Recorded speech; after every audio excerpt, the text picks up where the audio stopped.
नमस्कार। यह आम देखा गया है कि बच्चे अक्सर हिंदी भाषा से दूर भागते हैं, लेकिन हमारा मानना है कि यदि भाषा का सही ज्ञान दिया जाए, तो बच्चे सहज ही उसे न केवल सीख जाते हैं, बल्कि अपना भी लेते हैं। प्रस्तुत वीडियोस में हम भाषा के कुछ ऐसे विषयों पर आपका ध्यान आकर्षित करेंगे, जिन्हें हम अक्सर नजरअंदाज कर जाते हैं और नतीजा हमारे शब्दों में त्रुटियां झलकती हैं।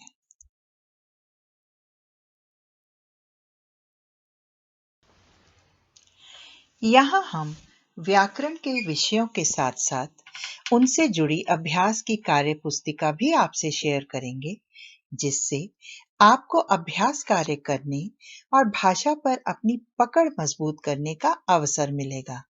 आखिर मजबूत नींव ही तो मजबूत इमारत की शान बनती है। इन वीडियोस का लाभ पहली से 5वीं कक्षा के सभी विद्यार्थी उठा सकेंगे। अभिभावकों से हमारा यह निजी अनुरोध है कि आप स्वयं इन वीडियोस को देखकर बच्चों को यदि सहायता प्रदान करेंगे, तो निश्चय ही विषयों के बढ़ने के साथ साथ बच्चों में भी आप भाषा के प्रति रुचि उत्पन्न होती देखेंगे। तो फिर देर किस बात की, आइए शुरू करें।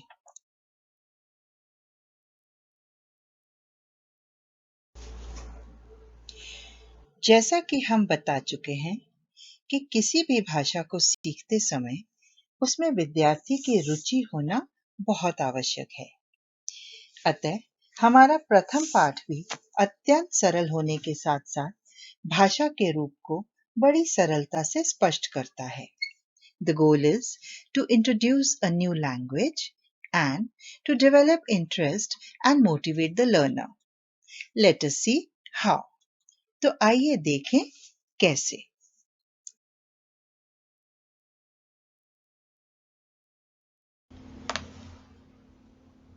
बच्चों, किसी भी भाषा के दो रूप होते हैं। पहला, जो हम बोलते हैं या सुनते हैं और फिर उसे समझते हैं। दूसरा रूप, जो हम पढ़ते हैं, लिखते हैं और फिर समझते हैं। उसी प्रकार भाषा चाहे कोई भी हो, हिंदी की, अंग्रेजी की या कोई भी, भाषा के दो ही रूप होते हैं।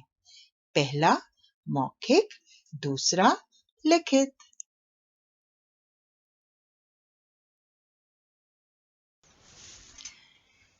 बोलकर और सुनकर समझी जाने वाली भाषा को हम मौखिक भाषा कहते हैं।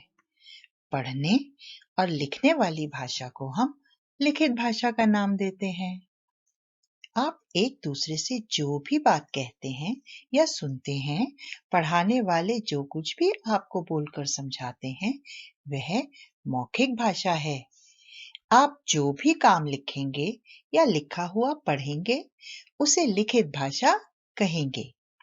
तो बच्चों, आइए आगे ध्यान से सुनें।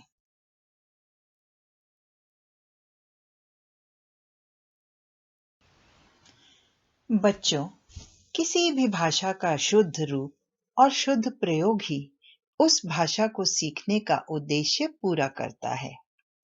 कोई भी काम बिना उद्देश्य या मकसद के व्यर्थ माना जाता है। इसी तरह नई भाषा को सीखने, बोलने का भी एक उद्देश्य होता है।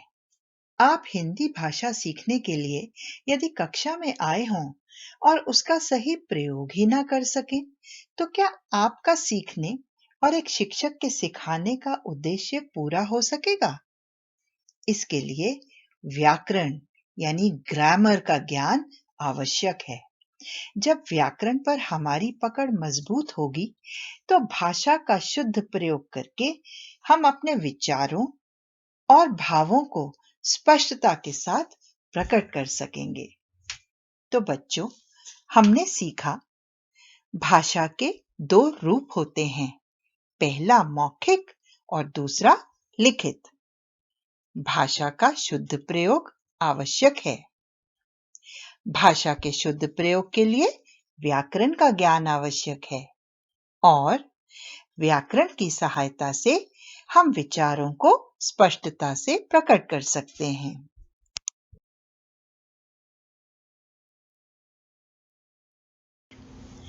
तो बच्चों, भाषा के रूप की बात जानने के बाद अब आगे इसी तरह ध्यान से सुने। भाषा के 3 अंग होते हैं। अंग यानी पार्ट्स। जिस प्रकार हमारा शरीर अलग-अलग अंगों से बना है, लेकिन वे अंग अलग-अलग रहकर एक शरीर नहीं बना सकते। उन्हें एक साथ मिलकर ही काम करना पड़ता है। उसी तरह भाषा अपने अंगों के बिना नहीं बन सकती।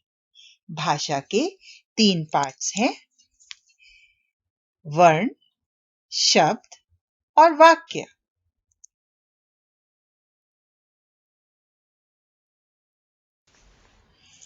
तो बच्चों, भाषा के 3 अंग यानी पार्ट्स कौन से हैं? पहला वर्ण यानी अल्फाबेट, दूसरा शब्द यानी वर्ड और तीसरा वाक्य यानी सेंटेंस।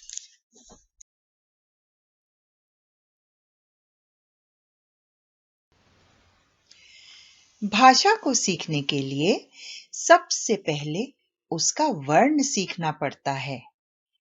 अलग-अलग वर्ण मिलकर शब्द बनते हैं। अलग-अलग शब्द मिलकर वाक्य बनाते हैं। Alphabets together make words. Words together make sentences. सबसे पहले वर्ण, वर्ण से शब्द, शब्द से वाक्य। तो बच्चों, आज की कक्षा में केवल इतना ही। आगे हम भाषा के तीनों अंगों यानी वर्ण, शब्द और वाक्य के विषय में विस्तार पूर्वक जानेंगे। आज के लिए केवल इतना ही, लेकिन चलते चलते एक पते की बात।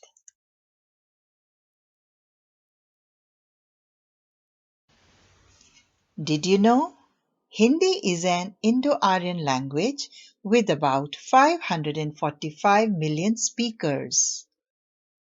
तो चलिए मिलते हैं अगले वीडियो में।